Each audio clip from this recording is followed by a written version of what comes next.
It's so nice to see so many of you here today. I want to welcome all of you on behalf of the Fenway Alliance. It is the 20th anniversary of this festival. I began the Opening Our Doors Festival in 2001. I thought about starting the festival when I took the job now over 21 years ago because I felt like it was just such a natural gift that the 21 cultural and academic institutions that comprise the Fenway Alliance could make to the city of Boston. They had so many wonderful cultural resources that I thought this was one thing we could really do to shine a light on all the amazing cultural activities in the Fenway, but also to form sort of a real welcome to people who may not be as familiar with the institutions. The name of the Opening Our Doors Festival was created because Malcolm Rogers was the new director of the Museum of Fine Arts, one of our long-standing members, and he opened the doors of the MFA on Huntington Avenue that had been shuttered for over a decade. So he made this wonderful, I thought, symbolic and literal gesture to the public and the citizens of Boston to really open up the museum. So I used that gesture in naming the festival originally, Opening Our Doors. And we now have the opportunity, now that we're coming out of COVID-19, to gather as a community. We're grateful you're here today, and please enjoy your time at the Plaza. There is going to be a full day of programming today on the Plaza. We have the Boston Children's Chorus.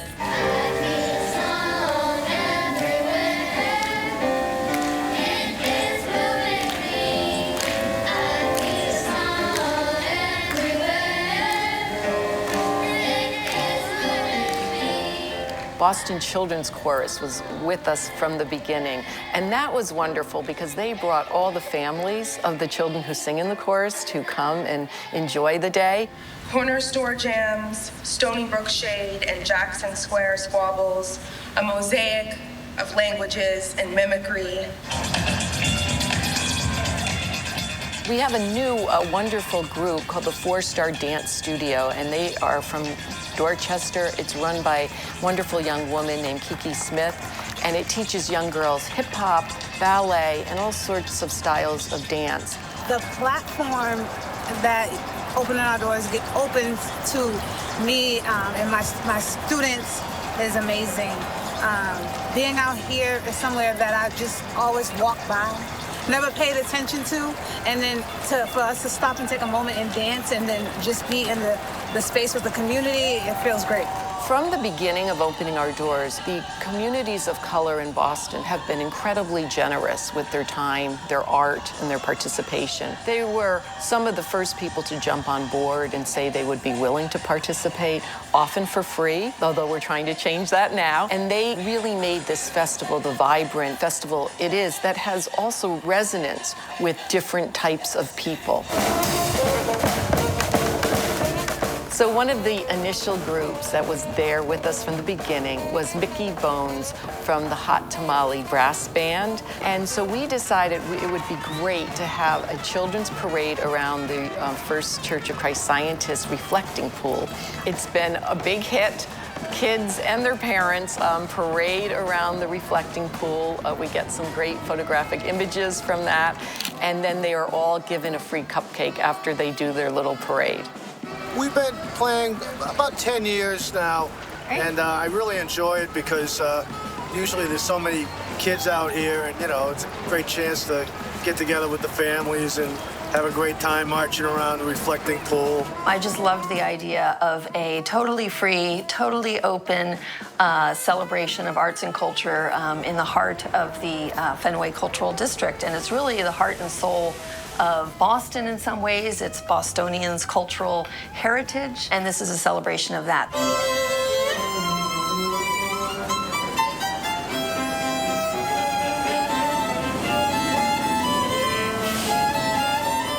So when Opening Our Doors first began, we had to sort of try to get buy-in from all these major institutions to open their doors for an entire day of free activity.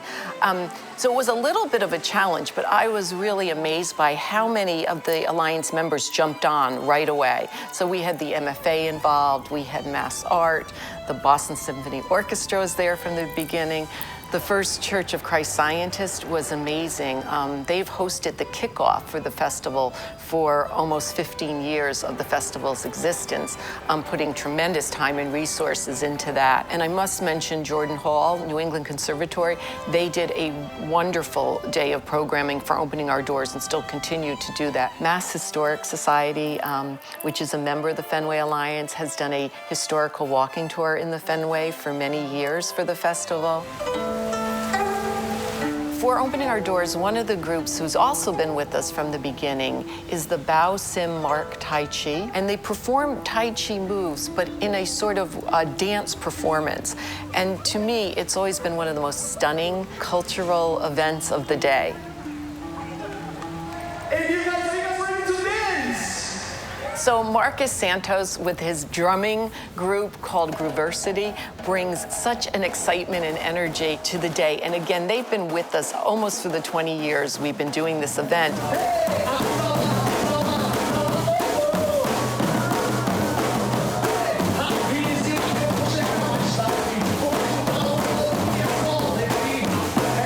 He gets so much public participation, just his energy and his big broad smile and his talent on the drums. It's super fun.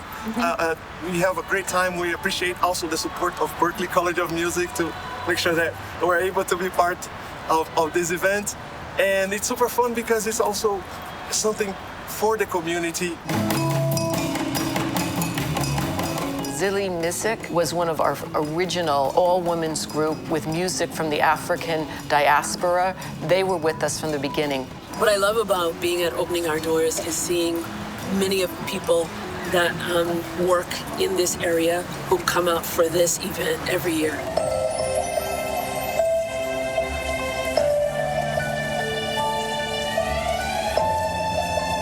For Opening Our Doors, one of the additional events that's happened throughout the years has been greater participation from our academic member student groups. Now we have the Eon Dance Troupe from Northeastern and the Madrigal Singers from Northeastern. We also have singers from the School of the Museum of Fine Arts at Tufts and a whole variety of other academic participation. That's been a piece of the festival that's grown in a really positive way, I think.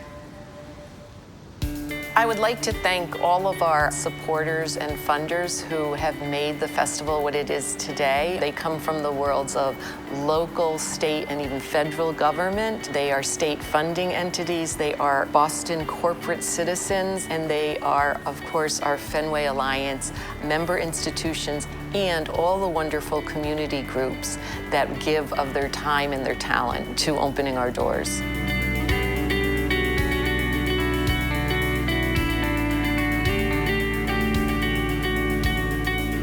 Please join us at Opening Our Doors in the Fenway Cultural District, held on Indigenous Peoples Day every October. We look forward to seeing you there.